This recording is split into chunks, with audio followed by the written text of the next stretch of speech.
Hello everyone, Ram Ram सभी को, जय श्री कृष्णा, राधे राधे। आज का हमारा टॉपिक है वो रहेगा राजस्थान का इतिहास का परिचय।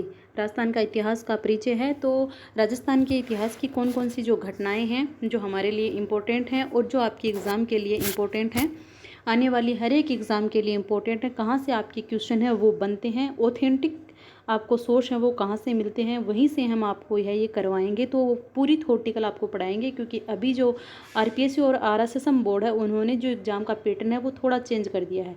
अब वो ऑप्शनल टाइप पे पूछने की बजाय वो थ्योरेटिकल तरीके से पूछ रहे हैं, यानी कि ऑप्शन में 4 देते हैं तो उनमें से एक नहीं देते हैं, 4 है देते हैं, 3 है देते हैं। तो इससे भी बच्चों में अभी थोड़ा ये है कि भाई कौन सा सही होगा कौन सा सही नहीं होगा। तो इसके लिए हमें पूरा टॉपिक है उसको पढ़ना पड़ेगा। ऊपर ऊपर से पढ़ने से अभी काम नहीं चलेगा, अभी पूरे टॉपिक को हमें क्लियर करना पड़ेगा। तो इसलिए हम आपके लिए क्लास लेकर आए हैं राजस्थान का इतिहास। तो हम राजस्थान का पूरा इतिहास है वो हम इसमें आपको पढ़ाएंगे।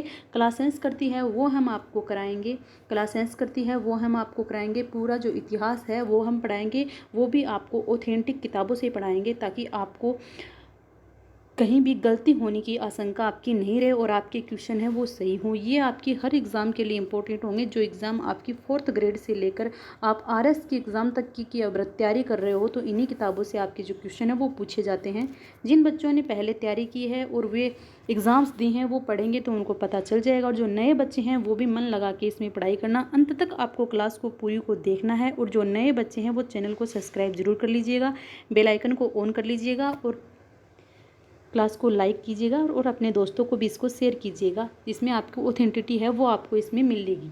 ठीक है, तो चलिए स्टार्ट करते हैं क्लास को।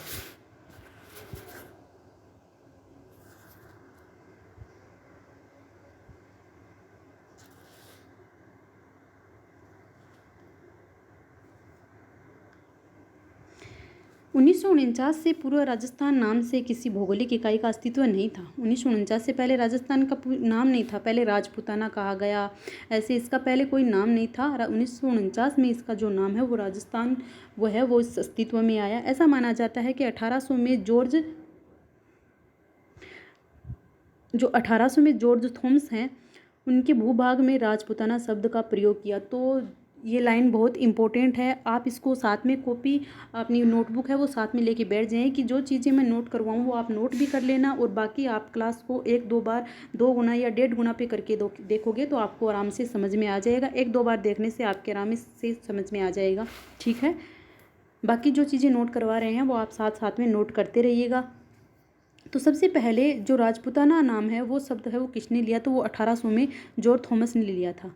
ठीक है, 1829 में annals and activities of Rajasthan के लेखक कर्नल जेम्स टोड ने, ये इनकी पुस्तक है, कर्नल जेम्स टोड की ये पुस्तक है annals and activities of Rajasthan. तो इस बुक का नाम भी आ सकता है आपके कि ये किसकी बुक है, कब दिया, 1829 में दिया। कर्नल जेम्स टोड ने इस पुस्तक में राजस्थान या राजस्थान रखा, यानी इन्होंने अपनी जो पुस्तक है इसमें राजस्थान या राजस्थान रखा, जबकि राजपूताना नाम है ये आपके जॉर्ज थॉमसन ने रखा था। ठीक है, वेरी इंपॉर्टेंट है ये क्लास आपके लिए, तो सभी इस क्लास को अंत तक लीजिएगा। स्वतंत्रता के बाद जब इस प्रदेश की विभिन्न रियासतों का एकीकरण हुआ, 30 मार्च 1949 को सर्वसम्मति से इसका नाम राजस्थान रखा गया।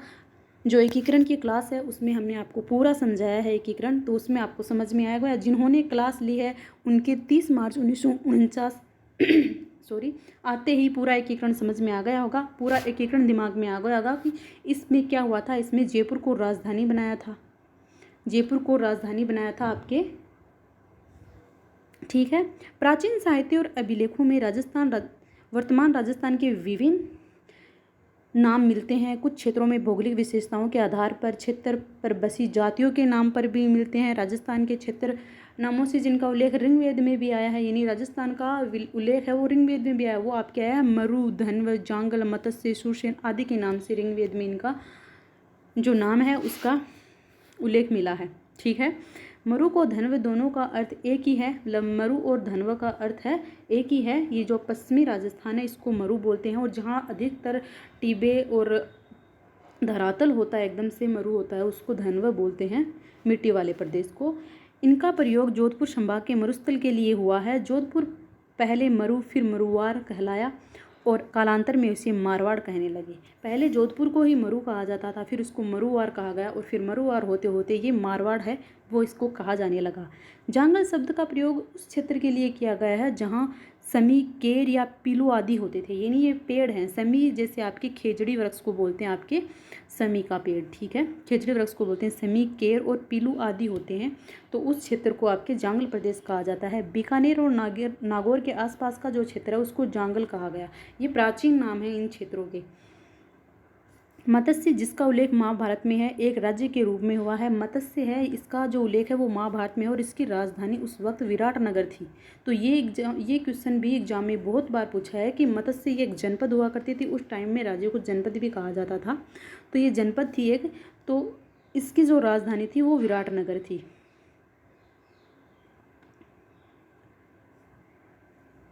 वह जयपुर, अलवर और भरतपुर तक विस्तृत था। यानी जो ये मत्स्य क्षेत्र है ये आपके इधर जयपुर, अलवर, भरतपुर तक विस्तृत था। इसकी जो राजधानी थी वो आपकी विराटनगर थी। भरतपुर के मथुरा क्षेत्र से सटे हुए क्षेत्र धौलपुर और करौली के अधिकांश भूभाग हैं वो सूर श्रेणी में सम्मिलित थे। ठीक है, यह भी एक प्राचीन राज्य था। महाभारत में इसका भी उल्लेख मिलता है, सूरसेन का भी मिलता है और मत्स्य का भी मिलता है। इन दोनों का जो उल्लेख है वो आपके महाभारत में मिलता है। भौगोलिक विशेषताओं के आधार पर नामित कुछ क्षेत्र निम्नलिखित हैं, जैसे माही नदी के आसपास का क्षेत्र, प्रतापगढ़ के आसपास का क्षेत्र है, इसको आपके कांठल बोला जाता है क्योंकि इस क्षेत्र में माही नदी के किनारे कांठे पर स्थित है। माही नदी किनारा, कांठे को ही किनारा बोलते हैं, तो माही नदी के किनारे जो क्षेत्र है उसको कांठल कहा जाता है। और 56 गांवों का समूह होने के कारण प्रतापगढ़ और बांसवाड़ा के मध्य का जो भूभाग है वो 56 का मैदान कहलाता है।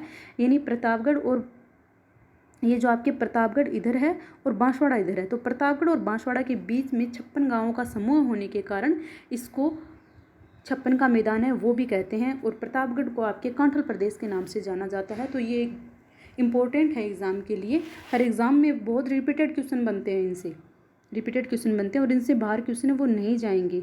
ये मैं आपको विश्वास दिला रही हूँ कि जो मैं आपको पढ़ा रही हूँ इससे बाहर क्वेश्चन है वो नहीं जाएंगे। इनके इर्द गिर्द क्वेश्चन पूछे जाएंगे, लेकिन इस किताब की भाषा से अलग क्वेश्चन है वो नहीं जाएंगे। इसमें जो लिखा हुआ उससे अलग नहीं जाएंगे, क्योंकि हम आपको ऑथेंटिक सोर्स से जानकारी है वो दे रहे हैं। भैंसरोडगढ़ से लेकर बिजोलिया तक के पठारी होने के कारण उपरमाल नाम दिया गया। अब उपरमाल नाम किस क्षेत्र को दिया गया, तो वो आपके भैंसरोडगढ़ से बिजोलिया के बीच में, जो भैंसरोडगढ़ चित्तौड़गढ़ में है और बिजोलिया आपके भीलवाड़ा में है, तो इनके जो बीच का जो क्षेत्र है उसको आपके उपरमाल के नाम से जाना जाता है। उदयपुर के आसपास का प्रदेश पहाड़ियों की अधिकता के कारण गिरिवा कहलाता है। तो गिरिवा है वो उदयपुर के आसपास का क्षेत्र है जहाँ पे पहाड़ियाँ अधिक हैं। ठीक है, जैसलमेर का प्राचीनतम नाम मांड है। यानी जैसलमेर है इसका प्राचीनतम नाम है वो मांड है। और डूंगरपुर बांसवाड़ा को बागड़ नाम से जाना जाता है। कोटे बूंदी प्रदेश को हाड़ौती के नाम से और सिक्कर, झुंझुनू, चूरू को शेखावाटी के नाम से जाना जाता है। ये सारे क्वेश्चन हैं, हर एक लाइन से क्वेश्चन बने हुए हैं और वो कई बार रिपीट भी हुए हैं ये क्वेश्चन। तो आप इनको पूरा पढ़ना है। एक बार में आपको समझ में नहीं आता है, आप नोटबुक में लिखिए, एक दो बार क्लास को 2 गुना पे करके देखिए, 1.5 गुना पे करके देखिए, आपके आराम से समझ में आ जाएगा, याद भी हो जाएगा। इतिहास का काल विभाजन। अब इतिहास का काल विभाजन है वो कैसे होता है, क्या हुआ था, कितने भागों में हुआ था, वो भी पढ़ लेते हैं। मोटे तौर पर मानव संपूर्ण इतिहास को 3 कालों में विभक्त किया गया है, प्राग युग, आद्य युग और ऐतिहासिक युग। प्राग युग है इतिहास के उस काल को कहा जाता है जिसके ज्ञान के लिए कोई लिखित साक्ष्य नहीं थे। यानी जो प्राग युग है उसमें लिखित साक्ष्य नहीं, तो पढ़ने को तो मिलेंगे कहाँ से, तो इसमें कोई भी लिखित साक्ष्य नहीं था, अर्थात लेखन कला से लोग अपरिचित थे। आद्य युग की संज्ञा इतिहास के उस काल को दी जाती है जिसमें लिखित साक्ष्य तो थे किंतु या तो अस्पष्ट थे या उनकी लिपि को पढ़ना संभव ही नहीं था। यानी कि जो लिखित साक्ष्य तो थे, इसमें जो आद्य था इसमें लिखित साक्ष्य तो थे, लेकिन उनको पढ़ना या तो उनकी जो भाषा है वो समझ में नहीं आई कि कौन सी लिपि में लिखा हुआ है, क्या लिखा हुआ है, या फिर कोई पढ़ने वाला ही नहीं था, वो पढ़ने योग्य ही नहीं थे। ऐतिहासिक युग उस काल के इतिहास को कहा जाता है जिसमें संबंध और सुपठित लिखित साक्ष्य उपलब्ध हो, यानी जिसमें एकदम सुपठित हो, यानी जो पढ़ने योग्य हो और लिखित साक्ष्य हैं वो आपके ऐतिहासिक काल में थे। इन अर्थों में भारतीय इतिहास के कालक्रम को इस प्रकार से विभक्त कर सकते हैं जैसे प्राक युग, यह युग सृष्टि के आरंभ से हड़प्पा समय तक का पूर्व तक का है, यानी हड़प्पा समय के पूर्व तक का और सृष्टि के आरंभ तक का। जब हमारी सृष्टि का आरंभ हुआ था उसको हम प्राग ऐतिहासिक काल और वो हड़प्पा के पूर्व तक का था। आद्य युग को हम हड़प्पा सभ्यता के काल, यानी हड़प्पा सभ्यता का था 600 ईसा पूर्व तक का रहा, उसको हम आद्य युग कह सकते हैं। और ऐतिहासिक युग है ये 600 ईसा पूर्व से वर्तमान तक का जो है, इसको हम ऐतिहासिक युग है वो कह सकते हैं। प्रागैतिहासिक राजस्थान, यानी प्राग जो राजस्थान है उसके बारे में देख लेते हैं। प्राग युग के राजस्थान कैसा था, में राजस्थान में क्या क्या था। तो देखिए, मानव सभ्यता का उदय नदी घाटियों में हुआ था। जो मतलब मानव सभ्यता है उसका जो उदय है वो नदी घाटियों में हुआ था, क्योंकि नदी घाटियों में जल की प्रचुरता के कारण अपने आप उत्पन्न होने वाले कंदमूल फल भी प्रचुर मात्रा में उपलब्ध थे। संघन वनों के कारण मांस हेतु पशु पक्षी हैं वो भी आसानी से मिल जाते थे। सैकड़ों वर्षों पूर्व राजस्थान की भौगोलिक स्थिति ऐसी ही थी। यद्यपि राजस्थान का एक बड़ा भाग आज भी मरुस्थल है, जो पश्चिमी राजस्थान है वो मरुस्थल ही है, किंतु विद्वानों की मान्यता है कि सैकड़ों वर्ष पूर्व इस मरुस्थली भूमि में समुद्र विद्यमान था, यानी और सरस्वती या द्वेस्वती नदी इस समुद्र में आकर गिरती थी। यानी कई विद्वानों का कहना है कि जो आज का जो मरुस्थल है वहाँ पहले बहुत बड़ा समुद्र हुआ करता था, उसमें सरस्वती और द्वेस्वती नदी हैं वो आकर गिरती थी। यह स्थिति मानव जीवन के लिए सर्वदा उपयुक्त थी। यही कारण है कि ऐसी भौगोलिक स्थिति में राजस्थान को भी मानव सभ्यता के जन्म के प्राचीन भूभागों में से एक होने का गौरव प्राप्त हुआ। मानव सभ्यता के उद्भव के इस काल को पाषाण काल कहते हैं। इस काल को पाषाण काल कहते हैं और इसे 3 भागों में बांटा गया: पूर्व पाषाण काल, मध्य पाषाण काल और उत्तर पाषाण काल। तो पाषाण काल को 3 भागों में बांटा गया, आपके पूर्व, मध्य और उत्तर पाषाण काल। तो चलिए पूर्व पाषाण काल है वो हम अभी पढ़ लेते हैं।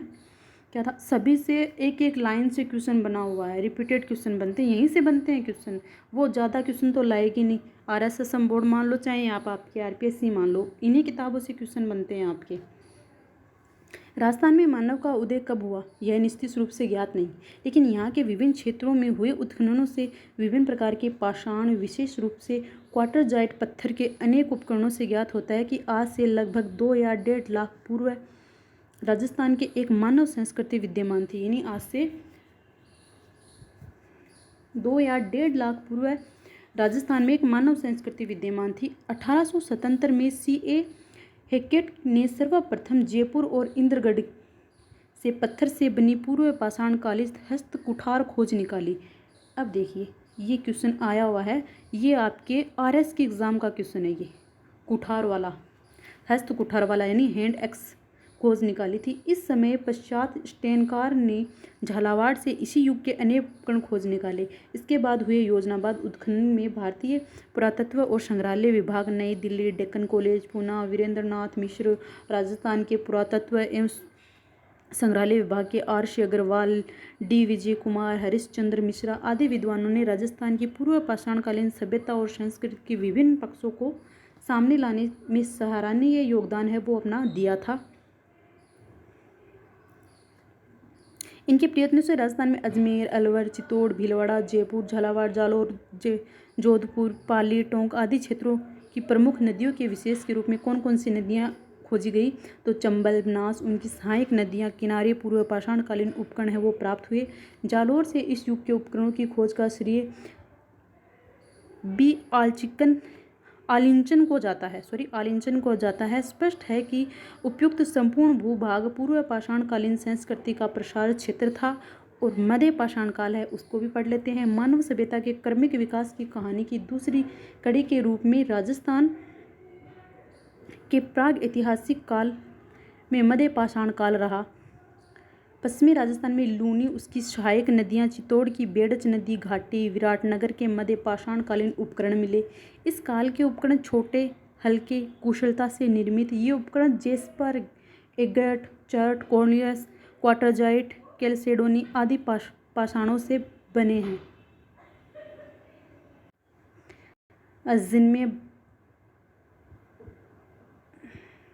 जिनमें blade, graver, triangle, crescent, trapeze, scraper, pointer आदि उल्लेखनीय है। पत्थरों से बने इस छोटे उपकरण को माइक्रोलिथ या लघु पाषाण उपकरण है वो कहा गया। ये वहाँ के उस टाइम के जो पाषाण के आपके पत्थर वगैरह के छोटे जो उपकरण थे उनके ये जो नाम है। अब आता आपका उत्तर नव पाषाण काल।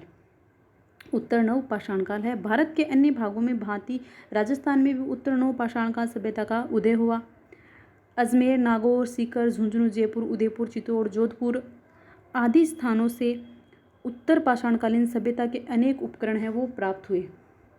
ठीक है। राजस्थान में धातु काल। अब राजस्थान में धातु काल कौन सी धातु सबसे पहले खोजी गई, सारी जानकारी है वो हम आपको देंगे। तो ताम्र पाषाण काल, ताम्र एवं ताम्रकांस्य काल धातु के अंतर्गत राजस्थान के भी अनेक स्थानों में से ताम्र पाषाण काल व ताम्र काल के अवशेष हैं वो मिले हैं। राजस्थान के भी कई स्थानों से जो ताम्र पाषाण काल और ताम्रकांस्य काल हैं उसके अवशेष हैं वो हमें मिले हैं, जो तत्कालीन युग में राजस्थान के मानव के सांस्कृतिक विकास पर पर्याप्त प्रकाश डालते हैं। राजस्थान के ताम्रकालीन संस्कृति के प्राचीन स्थलों में से गणेश्वर। अब ये क्वेश्चन आया है 2-3 एग्जाम्स में, मैंने ये क्वेश्चन देखा था, आया है ये क्वेश्चन। हम आपको इसके लास्ट में क्वेश्चन करवाएंगे, तब हम आपको पूरे जो क्वेश्चन है वो दिखाएंगे जो पहले के एग्जाम्स में आए हुए हैं और जो रिपीटेड होते हैं वो सारे क्वेश्चन दिखाएंगे कि क्वेश्चन कहाँ से बनते हैं। तो ये क्वेश्चन आया था कि कौन सी है इनमें जो आपकी ताम्रकालीन संस्कृति से संबंधित है। ठीक है। तो ये है आपकी गणेश्वर सभ्यता जो कि सीकर में है, कालीबंगा हनुमानगढ़ में है, गिलुंड है ये राजसमंद में है, आहड़ व झाड़ोल है वो उदयपुर में। इन जगहों का नाम भी आपको एकदम से याद रखना है, लिख लीजिएगा आप इसे। मैं बार बार बोल रही हूँ आपको कि साथ साथ में आप लिखते रहिए इनको ताकि आपके याद होते रहे।